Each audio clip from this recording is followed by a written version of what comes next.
Oh, yeah, Dustin. Now, this is my first time I understand. ever I get it. getting to cast. It's going to be good. You know, we were just talking about in the Q&A that the only experience I've had with Here's the Storm is on the original tribute map. Oh yeah, this is a very different map. I've only seen this on BlizzCon, so I All know right, a little bit we about got it. here. On the left-hand side, we've got the blue team with Sergeant Hammer, Tyrael, Nova, Tyrande, and Chef Stitches, all ready for action there. Let's take a look at the right-hand side of the map. We've got Red playing as Tinker, as Witch Doctor, as Arthas, as the elite Tauren Chieftain, and Malfurion, our druid there, and they are absolutely ready to go. We got a couple of skins in there too. Looks like we got Blood Arthas in there as well. I'd like to point out to everybody, this is an alpha version of this game. This is a live cast. It could totally crash. Anything could happen at this point, and I'm just going to sit here the whole time living in fear of something horribly, horribly wrong going here in this software. But we wanted to show this game to you guys. We thought we'd take our chances and put it out there. The other thing I'd say too is we didn't get any beta questions when we were discussing it with the Q&A earlier on. We are working as hard as we can towards that beta, but we do not have a date to announce yet. We will get it out to you guys just as soon as we can. So you see the game is reasonably far along, so our biggest concern at this point is making sure that our technology is in position, that we can handle the load of the number of players who are interested, and we can get ready for all the people who want to play this game. So key to this map is controlling the areas around the mines. And you see these players lining up to do that right now. We got Malfurion, we've got Witch Doctor down here at the bottom. That's a reasonable combination. With Nova there lurking just out of position in the shadows. I think Blue's got the advantage in the bottom position. Oh, Arthas gets holding range of the towers. He's getting a little bit of trouble right there. ETC comes in to try to bail him out. It looks like Tyrande's going to pay for this pull, and down she goes, Red with first blood, even though it was Blue team that got the hook. We're having a little mic difficulty here with Sean right now, so he's being suspiciously quiet, but I think he might be back in action right now. It's all right. No, I just need the microphone stabilized. That's all I need. It's fallen off my face, but guess what? I'm observant, and I don't know what I'm supposed to be looking at. I'm going to be asking questions. I mean, I'm not going to just stand over here at some point. I'm not. That would not be great. I am no Bronze League observer, but I mean, we're seeing a lot of, like, you know, the usual mechanics of, you know, the MOBA genre, but like for me, I have very limited experience in the genre at all. I mean, I've watched some LCS, I've played a couple MOBA games in general. So, you know, I'm familiar with some of the basic roles, but like, this is not the usual 3-lane map. No, this is our 2-lane map, and this is because we have so much space in the Haunted Mines, which are going to open up here in just a little bit. What everybody's doing right now is they're fighting for position and trying to get off some early advantage. They can get a level difference at this point. So we have team levels in this game, so they can go up 1 level above the enemy. That will be a huge advantage. You can see right now that Red Team is actually up 1 level. So by the time those mines open up, you want to have a level advantage if you can swing it. And Blue is in a little bit of trouble right here, down on those levels. And now they just caught up again. So it's not much of an advantage Red has got. In addition to that level advantage, you want to get the positional advantage. If you can push back these minions into these towers and really sort of gain control of the area around the mines, you'll be in a position to get down into the mines and prevent the enemy from doing it at all, or certainly delaying their arrival into the mines, which again will earn your team the benefits of the mines. We'll see those come online. For those of you who haven't seen this game or know what I'm talking about, I wish we should discuss it. When you get down into the mines, you'll see these mines will open up, and when you go below, you collect skulls. And when all the skulls are collected, a grave golem will be built by both teams. And how many skulls you've collected will determine how big your grave golem is. So the more skulls, the bigger your grave golem, and that grave golem will push. Whoa, big hook there on ETC. It's a little bit of trouble. He's trying to get out of there. I think Nova drops him. Well done by Nova. And it looks like Tyrande might pay again. Oh, Daybringer just gets away. Daybringer is Brett, one of our balance laners. Really strong player. Watch him do very well with that character as the game progresses. All right, so right now it looks like they're trying to maintain control of this. Like, how does the strategy work with trying to go into the mines? So you're watching, it's just about to happen even now. We're just there. The mine has just opened up and the units have spawned. So now, if you go down, you'll see them cross over here in a minute. Tyrande looks like she's going to go. So go down to the bottom of the map. That's right, down there. And you can see Tyrande has now moved into this whole other area of the map, which is the mines. And she's going to go down here and try to collect the skulls from these skeletons down. So there's 1 skull. She's collected 1. You can see there at the top of the screen, Blue has collected 2 skulls out of 98 skulls remaining. Red is coming down here closing in. Tyrande a little bit of trouble. She's surrounded by ETC and Gazelle the Tinker there. Wow.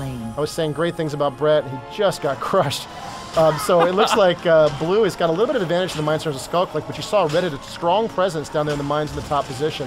We still have a couple of players staying up top just to collect experience points from those minions. If you leave all of the lanes, your team's going to get no experience points from those lanes. So it sometimes makes sense to click some up top as well. I mean, are they getting experience in the lower lanes? Or they is it are getting experience down there well, okay. but remember, it's shared team experience. So you need someone at each location where experience points is being generated, and then your team will get access to that experience point. So you kind of are encouraged to spread out. Obviously, as things get serious, you want to bunch up for the team fight. So it's sort of a difficult strategic choice.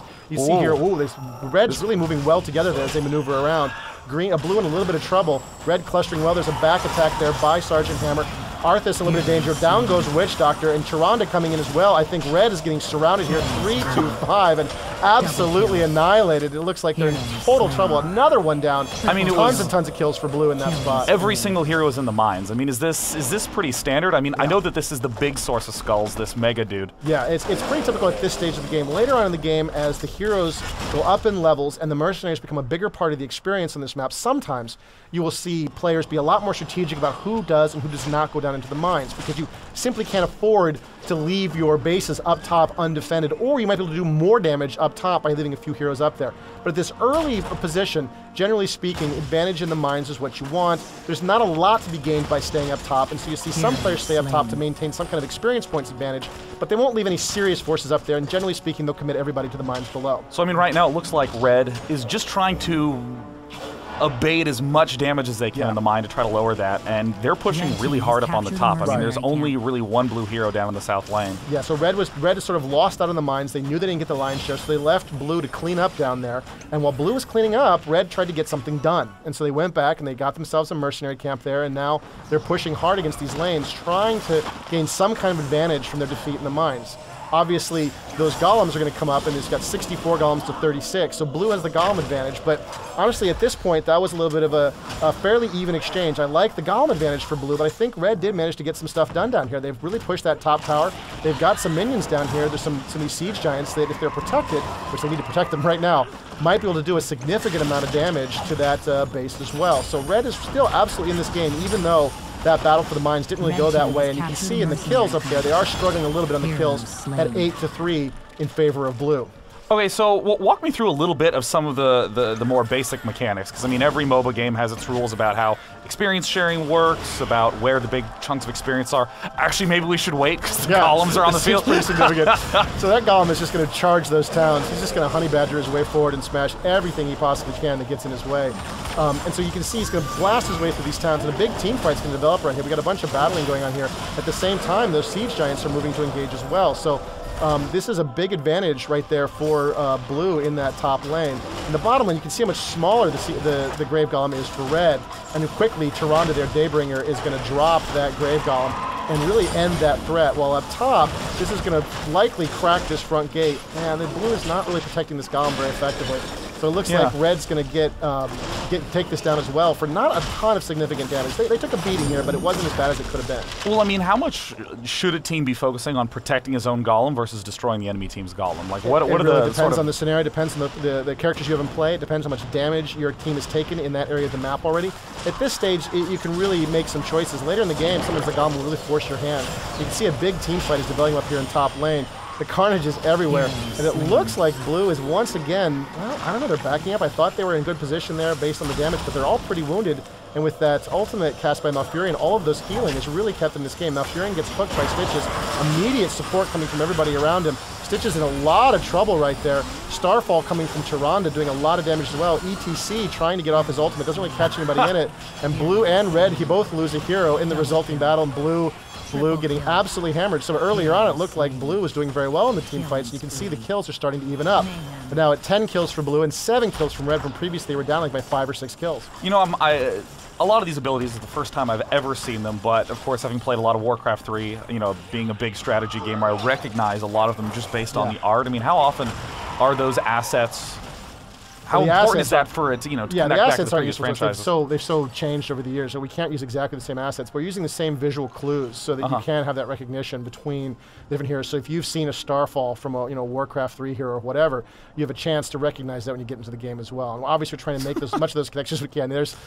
That's Chef Stitches on the back of a unicorn. Sort of some kind of Nyan Cat entry. Yeah, exactly. Just one of our classic moments here in Heroes. It looks like Blue's getting a little frisky here. Red wants some more payback. They've got Stitches and Tyrael. These are two very tough, very difficult heroes to drop. And they do want to take him out. And there's a retreat under the mines for Tyrael. He knows he's in trouble. He's surrounded by 4 heroes. He says, the heck with it. I'm going to make a run through it for the empty mines. They can chase me. As long as I draw them away from the enemy, I'll be in a happy place. So he manages to get out of what was certain death by using the mines. A really clever use of that. Red clustered here very well. It looks like Malfurion's in a little trouble. Down he goes from a shot from Sergeant Hammer. Tyrande running as well, and Red really being very aggressive here, pushing these guys all the way around. Looks like Tyrael gets caught down in the mines, but just makes sure to fend it off. I mean, we're seeing it looks like the red team stay together most of the time. I mean, typically we see in most MOBAs. I mean, how fast are we? How far into the game are we at this point? Like just I think we're 8, probably 10 minutes or so? yeah, something like that. We used to have a clock, but we don't have it working in observer mode right now. But we're still very early in this game. The whole thing will probably be over by 20 to 25 minutes at the outside. I've had like one 35-minute game in Internal Alpha, but it's extremely rare. Yeah. So the games are very, very quick. Oh wow, that's a lot of trouble for Tyrande right there. She's getting protected by Tyrael with that shield, but you see those 2 tanks really want some blood off it. There goes the Starfall. Down she goes. Here comes ETC into the fight One as well. star fell. You know, I mean, but we're seeing so many more team fights than what you'd typically see in almost any other existing MOBA. I mean, obviously on a 2-lane map, it's much easier to rejoin together. So we're not going to be able to play on it today because it's still back under construction. You see the mines are open again. There's a lot of action going on here. If you're looking at a map like Dragonshire, where you need to control all 3 lanes simultaneously to get the benefit of the map mechanic, you see a lot fewer team fights. You see the players really splitting up, and that's the point of that this map. is the perm cloaking that you were telling me about. Cloak. So he didn't really notice it was coming. It was difficult to see in the mines, and he's really going to pay. Nice dancing by Gnome. He's one of our balance designers. Very good. That's Matt Cooper. You may remember from his famous days on StarCraft, and down he goes. Just a little bit of trouble right there. That's not the battle engagement he wanted to have right there. And this is a critical time for them to lose him. He's one of the stronger players, and he can be very effective down there in the mines. You can see the skull count's very even on both these players right now. And as in the mines, you can see there is some gathering of players. Blue has got position right there on that final golem to get the bulk of the skulls. But Red is starting to stream in a little bit here. So I don't know if control of that boss is very clear at this point. Red now with significant advantage in the mines, 3 players to 2. Down in the mines. And now all of blue dropped down to the mines, and it seemed like, I mean, is there strategy here, the fact that they've lost these 2, this set of towers and forts up at the north end to try to make up for it by getting a huge golem? Yeah, they're going to want to get the biggest golem they can possibly get at this point to really push, and they're moving in here. Is it just Stitches? It is. The mini-map, we actually need to make this mini-map larger. It's very difficult for Sean and I to tell what's going on in the game. This is one of the feedback we've had from an internal alpha, and I'm sure you guys at home would say the same thing. It's difficult to see what's happening in that mini-map, but it looks like Stitches, is he going to try to solo that? It looks like he is. There's a team fight developing up, and Stitches has the ability with his Devour to really get a lot of health back from an enemy unit, but I don't think he's got the firepower to necessarily engage a fully functional golem like that. Maybe he'll get some support a little bit later on. Looks like Witch Doctor in a little bit of trouble here, taking a little bit of beating from Sergeant Hammer. Oh, there's the long-range shot from Tyrande, just narrowly misses, and Tyrael gets the kill. ETC came for the rescue, and now in a little bit of trouble, but ETC is pretty mobile. I expect him to get out of there safely. Let's see what's going on down in the mines with Stitches. He's still dancing with this Grey Golem, making it work, dodging all those abilities, really struggling. This is a long time for Stitches to be out of action, but you know what? He's managed to pull it off and get a solo kill in that Golem. That's a huge, huge benefit for the team, even though it did take him out of action for a long period of time. Look at all those skulls. Yeah, huge. As the golems are summoning, walk me through a little bit of like how the XP sharing works. We asked that like right as they were summoning last time. Yeah. So what happens is every time you get EXP, you get EXP for the team, which goes in towards your team level. So you really want to try to have people everywhere on the map that EXP can be earned. You want to have at least one person in every lane, if you can manage it, and you want to have some people maybe going out and grabbing some of the mercenary camps, whatever, to get some additional XP. But one person each lane is sort of the minimum requirement in order to make it function. Yeah. Obviously, when the team fights are happening, it's not worth it to keep one person each lane. It's just too dangerous. There's the Grave Golem popping up. There's ultimates firing off everywhere at this point. Absolute beating going down on both teams. Nobody quite dropped yet, but Blue in a lot of trouble. Look at all those engine heroes running for their lives. There goes somebody. 2 heroes down at this point. Man, it's just a bloodbath as that Grave Golem. I think he's going to drop that thing very successfully at this point. There's a little tiny Grave Golem over here. He's going to do some damage, and I think he will drop that town as well, but that town was in a lot worse shape than this top town is. So, I mean, the Grave Golem is just for pushing these towers. They don't actually ever engage other heroes. They put some area effects around them that can hurt other heroes pretty significantly, but no. Their primary focus is the towers. They will just sort of charge the nearest tower and start beating on it as fast as they can. I also got really excited when I found the StarCraft Observer button still worked. Oh God, please don't crash. I'm just living in fear. Whenever Sean hits another button, I just die a little bit more inside. I hope it doesn't go down on us. You know, I really feel like my purpose here in this cast is to be as dumb as possible. What are these buttons doing? Just rake the keyboard. I lose years off of my life from this one-shot cast. So, I mean, like, this is also a mechanic I'm unfamiliar with. The idea of you kill these, and then they join in on pushing the lanes. On your side. So all of our, the game is very team-focused. So everything you're doing in the jungle, everything you're doing in the lanes for the most part, is focused on trying to help your team achieve victory. There's not a lot of sort of selfish things that you can do in this game where you're trying to do things to make yourself more powerful. You're always trying to do things that help your team win the game. So you want to focus on teamwork, focus on what your group needs to be effective. And so it can be a very strategic game in the sense if you do the wrong thing at the wrong time, you may not be helping your team at all. You may be wasting valuable, precious time. 1/5 of your team may be in the wrong place at the wrong time. So we found that communication on these teams is really, really important. And the teams, you really want to group up with your friends to play this game. It's the most powerful way to enjoy the experience. There's ETC like leaping into battle. Every single red hero just lined up. Starfall, I can recognize that from a mile away, doing some work in mid. Yeah, this is absolutely going to be a huge, huge team fight at this point. And as Red, you can see Red's got all these mercenaries pushing. And they're taking an absolute bloodbath here in the middle. It looks like it's fairly even on kills. There's 2 down now for Blue. Red doing very well. Malfurion in a lot of trouble. There goes Malfurion down as well. You can see at the top left and right side of the screens the pictures of all of the heroes with their timers, death timers up as well. So it is 3 on 3 right now, but it looks like it's about to be 3 on 2. Yeah, exactly. As another hero goes down, and Blue in a little bit of trouble. Look at those mercenaries pressing in. Remember, early in the game, it didn't look like I was feeling a little bit worried about Red. They were losing. They lost that first team fight. They lost that first Grave Golem, and now they are right back in this, really knocking on the front door in both lanes. I mean, it almost seems like a whack-a-mole. I mean, it's not just centered around the team fight, because it looked like Red took a pretty sick beating, but they were focusing on the mercenaries first, so those seem to do a lot of work independently of the heroes. Yeah, is that actually accurate? Absolutely accurate. The strategy is so important in this game, where to go, and there's a lot of misdirections you can do, and there's enough mechanics on the maps that you can often pull off a surprise victory. You can often get into a position where the enemy didn't expect you and do something they weren't prepared for. It looks like Gazzo's in a little bit of trouble there. Down he goes. Here comes ETC jumping in to try to help out his buddies. He's a little late to the party. He's going to face a 3-on-2 situation as he and Arthas get out of there. It looks like Witch Doctor was trying to make it in, but she was a little late as well, and so they're forced to pull back. And now we've got mines spawning again. Now this is it, guys. This is the critical battle. Blue has lost the paint job on their front towers. Red has still got their bottom tower, but their top tower is gone, and this Grave Golem could be the absolutely determining battle. Red sending a bunch of guys to the mines. They are committed. They believe the mines is the way to go to win this game, and I'm not sure that they're wrong. Blue is it looks like only got Nova in the mines to me. Blue a little indecisive here about what they're doing. Really a watchtower? I don't think that's really as important at this point as everything else that's going on. And it looks like Blue's going to lose Nova as well. So now they're down a hero for what I would think is the critical battle of this match to determine who wins this game. And Blue sending some more people into the mines. This engagement in the mines, if and when it comes, is probably going to be the deciding point for this game. I mean, I see what we're talking about with the importance of keeping the team together. We see Blue getting a little spread out here, or now some of the red heroes getting a little spread out and getting punished so quickly for it. There's Witch Doctor using his ultimate ability. That Ghost does a ton of damage and chases people around with it. You can just trash people with this Starfort pounding away. Arthas trying to get some work done here. He's in a little bit of trouble. He does manage to chase off those 3 heroes. Incredible. Just want to take a beating from Arthas. I guess when he popped his ultimate, they just didn't feel safe. Red still down here in force, a little beat up from the battle. Blue down 2 critical heroes right now, and they're going to go directly for the Golem. I like this move a lot. They know that later on those heroes are going to be respawning, and they don't want to be playing cleanup there on the Golem while they're trying to engage in the battle, but they know they got the advantage now, so let's make use of it. So, in a lot of the other MOBAs, even though the heroes are very different from each other, there's a lot of those tenets that sort of, they abide by when making new heroes. Here, I'm wondering what some of the general cooldowns are on the abilities, because that'll obviously dictate how often you can engage in battle if ultimates recharge quickly. It depends on the ultimates. We have a choice of ultimates for our players. You can choose between 1 or 2 different ultimates when you get in. We're probably adding more ultimates as we go forward. Some of the ultimates are very spammable. Some of the ultimates might be even a 10 or 15 second cooldown, but in many cases they're more like a 60 to 70 to 80 second cooldown. So that means you really got to pick your moment when you want to use those abilities, and some of them can be very impactful.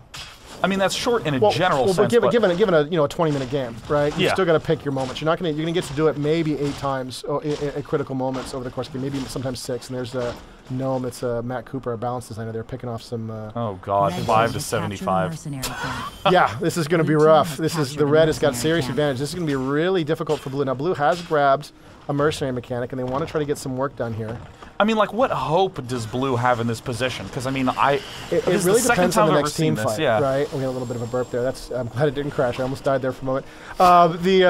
It really depends on the next team fight and what happens. Obviously, you know, Red's in a clear situation of advantage. They've done their homework, and they've got a position where they're happy. So it's going to be any move you're going to see from Blue at this point is going to be a little bit desperate. They're going to have to sort of go for a little bit of an all-in kind of play. And there's choices that they can make. We've seen some crazy strategies, like just kind of ignore what's going on in the lanes, try to get as many mercenaries as possible. We've seen strategies involving, on other maps, critical grave golems. You can capture them and do stuff. We've sometimes seen base race scenarios where you literally hide out near the enemy base, wait for them to go to yours, and then just charge in as fast as you can and see if you can get some damage done. But I think you're going to see, if Blue's going to pull it out at this point, it's going to be an act of desperation, or they're going to get clever and they're going to win this next team battle. As that sad little golem charges into battle there. I think you may be able to drop that tower. This is the critical golem. This is freaking huge. And you see they're popping cooldowns on these things. They're using ultimate abilities, anything they can think of to drop this thing before it's too late. Red really trying to, I don't know if I quite like this move. We'll see how it pays off for them. They're going to grab a mercenary camp here in the middle and try to push for it, but I think their timing was a little bit off. I think they really wanted to be support of that golem, and I think they would have won at this point. But they chose instead to grab the mercenary camp. I think by the time those mercenaries show up, that tower is going to be dead, but you're also going to see that their golem is going to be gone. Now, both teams are level 20, I believe, at this point. This is level 19 for Blue. That's a critical difference. This is a huge loss. There's a special talent that comes along, now they're both level 20, called the Storm's abilities, and they're incredibly powerful, and it's a breakpoint in the talent tree. So you'll see players, when you cross that breakpoint, try to get something done in the few seconds or minute they might have with that talent advantage. I mean, is 20 the max level? 20 is not the max level. We do up to 25, but there is that breakpoint is absolutely critical, and Red's just trying to get the mercenary camp so they can hopefully win this game with a big push. And it looks like the teams are even. The kills are fairly close. It's just so much damage has been done to Blue's base at this point, and they didn't manage to. Red did not get anything done with that Grave Golem. Red very well clustered, ready for the big fight. Blue in position if they want it. There's Warfield, or Sergeant Hammer moving forward, trying to engage. Everybody's looking for the right angle. Stitches trying to get a little frisky there. ETC charging in. He takes quite a beating for it, but there's enough support in the area. I don't think it's really going to matter. Arthas really up front, closing in on Tehran, and just gets the hit off. It looks like there's a great ultimate being used there to chase off Tyrande, and down goes Tyrande as well, killed by the Witch Doctor. There is a triple tap. Down goes ETC as well. 2 heroes down now for Red. Blue in a pretty good position at this point. They are a little beat up. There's a great hook. It looks like in a lot of trouble. Uses his ice block to survive, but he's not going to get him out of time. There's nobody to come to help. And that was the engagement we were talking about. That's exactly what needed to happen. They needed not to lose too many heroes here. They're down 2. They don't want to lose any more trying to pick off this one hero. Yeah, so, I mean, if we relate what just happened back to the mechanics of the map, it seemed like Red had a really huge opportunity with the Golem that once upon a time was here, but they abandoned it to do a huge minion push in this top lane with all 5 heroes. Now, what is it that won Team Blue in that fight? Was it just positioning? Is it the fact the tower was also there, or is it just general? The tower was a huge advantage, no question. The towers and the minions were definitely to their advantage. Whenever you're fighting in somebody's base, you're always going to be a little bit weaker than you were otherwise. And so they had that position, and they used it. I think their engagements were solid. I think they picked off the right heroes at the right time, and they managed to get done what they needed to get done. Now, here's the danger, right? Now, they've got 3 wounded heroes closing in. I'm not sure what they're going to try to accomplish here. I mean, obviously, they're tough enough at this point that the towns aren't super dangerous to them, and they're going to try to push through this base, but Red is respawning, right? They're right back in. Now, Sergeant Hammer there can do some damage. Here comes ETC, and to just wreck their day. I think they're going to lose a few critical heroes here. Stitches getting absolutely crushed Devour off there. ETC in a little bit of trouble, and there's too many Red in position. Sergeant Hammer is down. Stitches will soon be down. Tyrael is running for his life. There's a big blast from Gazlowe who drops him. Wonderfully done. He does have his storm power, so he will resurrect immediately, but he can't do that again very quickly. Blue is getting beat on back in their base right now. We can hear it through the audio as they're battling it out here in the top lane.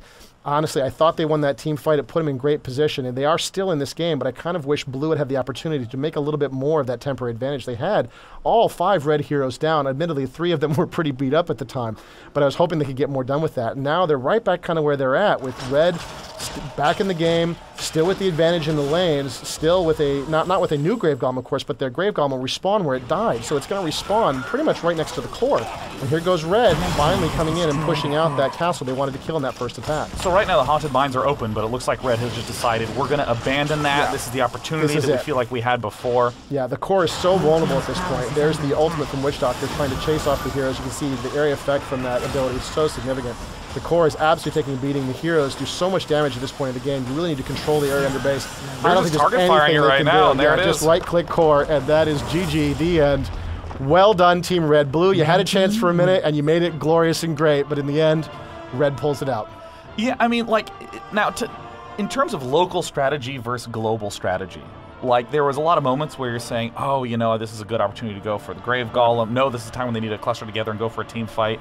But if we had to describe, like, how Red played in that game, how do you describe games with these, like, really unusual maps? Do you say, like, oh, they're doing a very Grave Golem-focused strategy? I think that would be a legitimate way to describe it. Honestly, we need more guys like you in a chance with the build. To make words up? To make words up and tell us how this worked. We didn't make up how StarCraft was cast, right? That was made up by our community, right? But I mean, like, is this game more about fluid, on-the-fly decisions, or do you see compositions constructed to specifically go for the Grave Golem? Not yet, we don't. But you can probably expect down the road that you will, right? We just don't know. We haven't had that breadth of play. But right now, it's very fluid. It's very much about reading the board, knowing who's alive and who's not, what powers do we have in play, and making the right sort of judgment call as to where to proceed. So it's a very fluid, very creative strategic experience right now. Obviously, as the community studies the game more, I think you'll see a more intense experience where it's more known, it's more math-based, it's more understood. But right now, it's very fluid and very intuitive. Now, I hope I wasn't making this up, but it seemed like the Team Red's abilities were generally a little bit more red-hued, and the blue team's abilities were a little bit more blue-hued. I don't know if we have a ton of that, and we have some of that going on right now. And we need to work on the clarity, obviously, a lot more. I mean, obviously, you may have been looking at that and going, oh, I hope Dustin knows what he's talking about, because right now there is a lot of noise going on that screen. And that's well, I'm not going to make up what the abilities are, but if you want me to do that, I totally can. But there's a lot of noise in the abilities right now, and this is something we're continuing to work on going forward, trying to make the game as clean and readable as possible. Awesome. Well, hey, thanks for casting this day. That was an absolute blast. It was a pleasure to do my first ever Here's the Stormcast with you, Dustin, because you know everything that actually happens in the game because you made it. Hey, thanks everybody for watching us today. We hope you enjoyed this this cast, and we will bring you many, many more to come in the weeks and months coming forward. Thank you. Cheers.